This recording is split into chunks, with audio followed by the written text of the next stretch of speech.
General Siwach, Israel, आप उस मुल्क को देखिए, हाँ, और उसने अभी जनरल सिन्हा बता रहे हैं कि रूबिका 2 फ्रंट नहीं है 8 फ्रंट खोल के बैठा हुआ है ये मुल्क, और रुकने का नाम नहीं ले रहा है।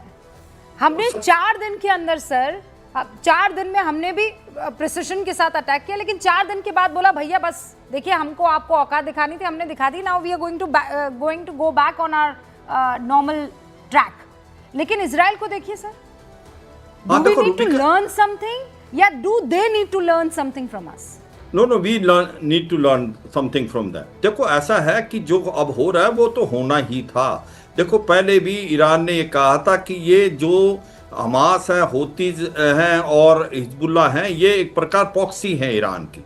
सांप का हुड जो है वो ईरान है, जब तक से सांप के हुड को कुचला नहीं जाएगा तब तक आप कुछ नहीं प्राप्त करेंगे। और मुझे लगता है बड़े बताइए ये प्रैक्टिकल है, किया जा सकता है? हाँ बिल्कुल कर सकता है, क्योंकि सच्चाई यह है कि इजराइल की सबसे बड़ी प्रॉब्लम है, अगर ईरान ने न्यूक्लियर हथियार बना लिया तो उसके एग्जिस्टेंस पे बहुत ज्यादा बड़ी थ्रेट है, वो सरवाइव नहीं कर पाएगा।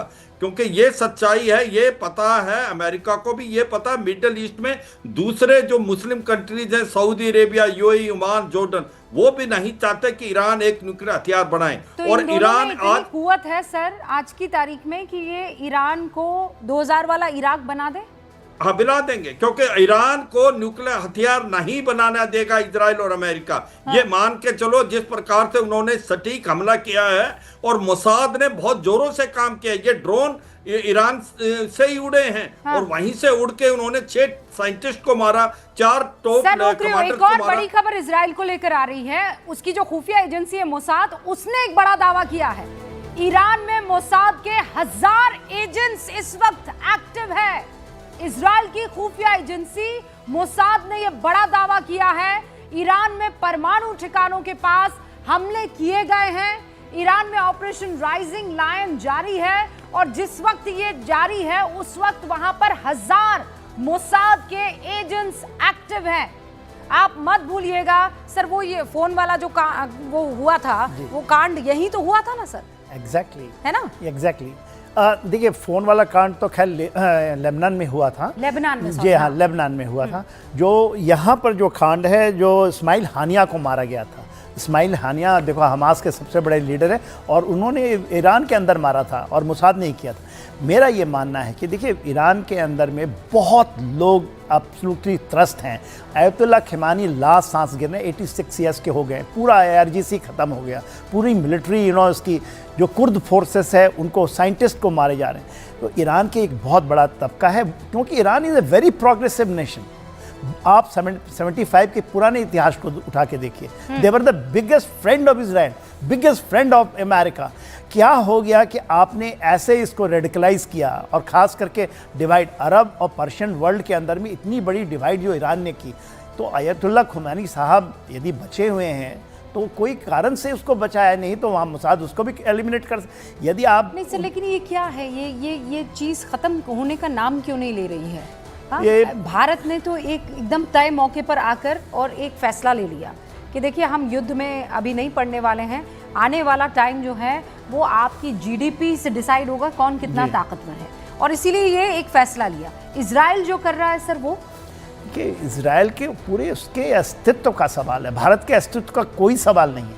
आप ये कहेंगे पाकिस्तान हमारे अस्तित्व के पर आंख भी दिखाएगा तो आंख नोच लिया जाएगा, मगर इजराइल को आप समझिए, केवल 420 किलोमीटर लंबा देश, 250 किलोमीटर चौड़ा देश और 1 करोड़ से भी कम की आबादी, और इतनी कम छोटी फौज जो कि पूरी दुनिया के अंदर में मोस्ट प्रोफेशनल आर्म फोर्सेस है।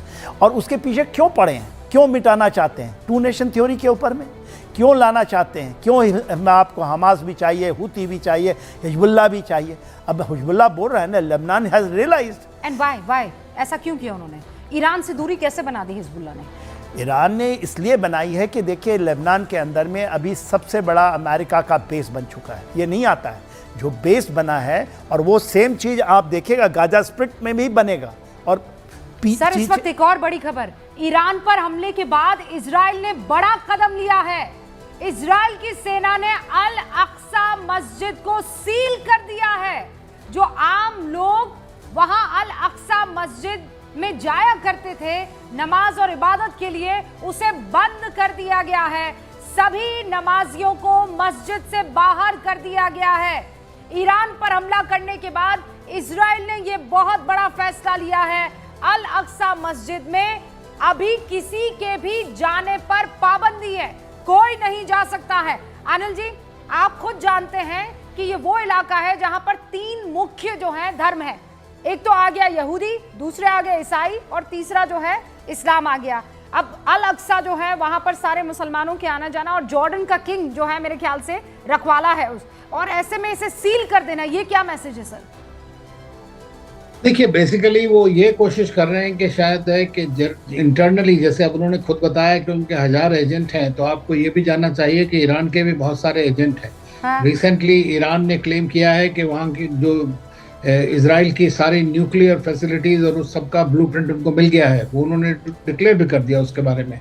तो मेरा मानना ये है कि उन्होंने सिर्फ एक प्रिकॉशनरी मेजर किया है, लेकिन ये गलत है। इसका जो अंजाम होगा वो ठीक नहीं होगा। और हर बार जब जब लड़ाई हुई है इजराइल और हमास, इजराइल गाजा के बीच में, उसके पीछे अलग सा मॉस्क का वायलेशन जो उसकी सैंक्टिटी का है, वो एक बहुत बड़ा रीज़न रहा है।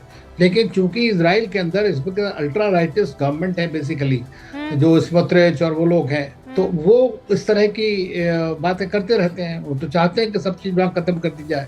तो इसका मैं समझता हूँ कि इजराइल अभी इंटरनल सिक्योरिटी को प्रोटेक्ट करने के लिए, क्योंकि कल आपने देखा होगा, पता नहीं, एक सीट से बड़ी मुश्किल से नेतन्याहू जो है पार्लियामेंट के थ्रू पास कर पाए, तो उनको डोमेस्टिक ट्रबल्स भी बहुत ज्यादा हैं लोगों को। तो वो सारी चीजें, उससे लड़ाई के बाद में वहाँ पे जो मुस्लिम लोग हैं, हाँ। वो भी कर सकते हैं। उसको सिक्योर करने के लिए उन्होंने क्या होगा ये, लेकिन इसका उल्टा असर हमेशा होता रहा है, ये हमने देखा है।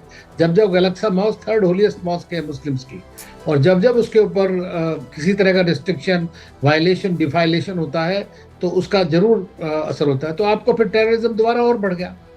क्योंकि वहां पर वो जो आप कह रहे हैं इंटरनल सिक्योरिटी भी है कि वहां पर जो है लोग पहुंचकर और किसी तरीके से हंगामा किया जा सकता है। अच्छा, एक और बड़ी खबर आ गई है। इजरायली वायुसेना ने अपने हमले में ईरान के revolutionary guards air force commander Amir Ali Hajizadeh को मार गिराया है।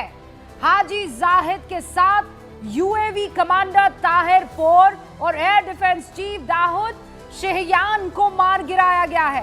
यानी एक एक करके चुनकर इन सब पर हमला किया जा रहा है। जनरल सिन्हा, ये जब खबरें आ रही है कि जो मिलिट्री लीडर्स हैं उनको निशाना बनाया जा रहा है और सबके बारे में थरो स्टडी है सर, तभी तो जाकर उनको एक एक करके मारा जा रहा है। ऐसा नहीं है कि किसी हमले में मार गिराया गया, वहां पर उनको मतलब चेस करके मारा जा रहा है। देखिए, एब्सोल्युटली यही पूरी दुनिया, मैं तो हैरान हूँ, क्योंकि हम लोग जब इसको काफ़ी लंबे समय से इनको पढ़ना का चेष्टा करते हैं कैपेबिलिटी एंड कैपेसिटी डेवलपमेंट के ऊपर में, पर आप ऐसे कैपेसिटी को डेवलप करते हैं एक इतना छोटा देश, एक, और उसके देखिए दोनों का फिजिकल डिस्टेंस जो है 1250 किलोमीटर से भी ज़्यादा है। हाँ, उसके अंदर आप जा कर के ये चीज़ें करते हैं। ये कहना कि हमारे पास उनके 2, देखिए इजराइल के अंदर में 2 पकड़े गए हैं, कोई इजरायली आईडीएफ के लोग थे जिन्होंने कहते हैं कि हमारे पास ब्लूप्रिंट आया, हम दे देंगे। ब्लूप्रिंट से क्या क्या क्या कर लीजिएगा? इंडिया के ब्लूप्रिंट और न्यूक्लियर ब्लूप्रिंट मिल जाए तो बात उसकी नहीं है।